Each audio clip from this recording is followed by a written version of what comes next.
اپنی ایکٹیویٹیز کو فوکس ہمیشہ پازیٹیو بات کی طرف رکھنا چاہیے کہ آپ کے اکاؤنٹس سے، آپ کی کلک سے صرف خیر کی بات آگے جائے، نیکی کی بات آگے جائے، ہدایت کی بات آگے جائے۔ جھوٹ کی تشہیر سے اللہ رب العزت نے کلیتاً منع فرمایا، اور سوشل میڈیا صرف جھوٹ ہی جھوٹ ہے آج۔ یہاں تک کہ جو کچھ سوشل میڈیا پہ لوگ لکھتے بھی ہیں نا، آج میں نے کھایا کیا ہے، وہ بھی جھوٹ لکھتے ہیں، آج میں گیا کہاں ہوں وہ بھی جھوٹ لکھتے ہیں، اپنی لائیو لوکیشن شیئر کرتے ہیں وہ بھی جھوٹ لکھتے ہیں۔ ظلم ہے۔ تو یہ ایک ایسا دلدل ہے کہ جو انسان کی ٹریننگ جھوٹا بننے پر کر رہا ہے، لائر بنا رہا ہے، سچائی نکل گئی ہے شخصیت میں سے اور ہمارے کردار کو تباہ کرتا جا رہا ہے۔ اب وہ بھی سوال ہے کہ بھائی آپ نے اگر آج بریانی کھائی ہے، برگر نہیں کھایا، آپ نے آج چنے اور نان کھایا ہے، آپ نے میکڈونلڈز یا KFC نہیں کھایا، تو آپ کی عزت میں کون سی کمی واقع آ جائے گی؟ سچ بولیں اور خدا کا خوف کریں۔ لائیو لوکیشن کا کیا مطلب ہے؟ کسی کو بتا کر کیا کرنا ہے؟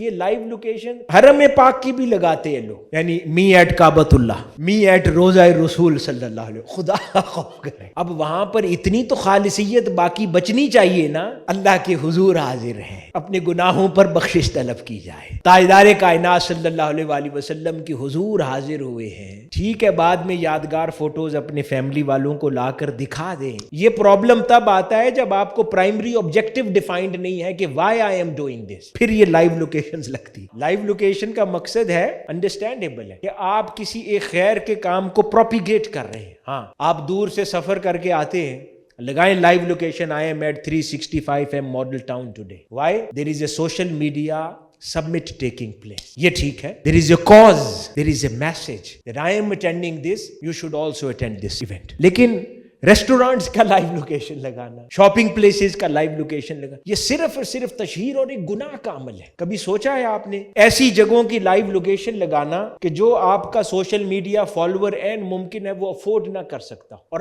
آپ اس کو دور سے بیٹھے ہوئے اب جلا رہے ہیں، دل توڑ رہے ہیں کہ میں یہ کر رہا ہوں اور تم یہ افورڈ نہیں کر سکتے، اور پھر اس کو کہیں نہ کہیں گناہ پر آمادہ کر رہے ہیں کہ وہ کچھ نہ کچھ غلط صحیح کر کے اتنی ارننگ کرے کہ وہ جو میرا دوست ادر ڈے جس جگہ پر لائیو لوکیشن لگا کے بیٹھا تھا، I should go there and enjoy that as well۔ تو بیسیکلی آپ اس کو ایک گناہ کے کام کی طرف پش کر رہے ہیں۔ ہو سکتا ہے آپ خود بھی وہاں نہ گئے ہو، تو دوہرا گناہ، ایک جھوٹ بولنے کا اور ایک خود آپ کی دیکھا دیکھی وہ کام کر رہا ہے، اس سے کیا نتیجہ حاصل ہوگا؟ اس وجہ سے وہ سٹینڈرڈز آقا علیہ الصلوۃ والسلام نے ہمارے لیے مقرر فرمائے، ان کے مطابق زندگی بسر کر دیں تو اتنی خوبصورت زندگی ہو جائے گی جس کا آپ کو تصور بھی نہیں ہے، اور زندگی کے اندر سکون بھی اللہ پاک عطا کر۔ تو اس لیے جھوٹ کے لبادے کی تشہیر ناجائز عمل ہے جو نہیں کرنا چاہیے۔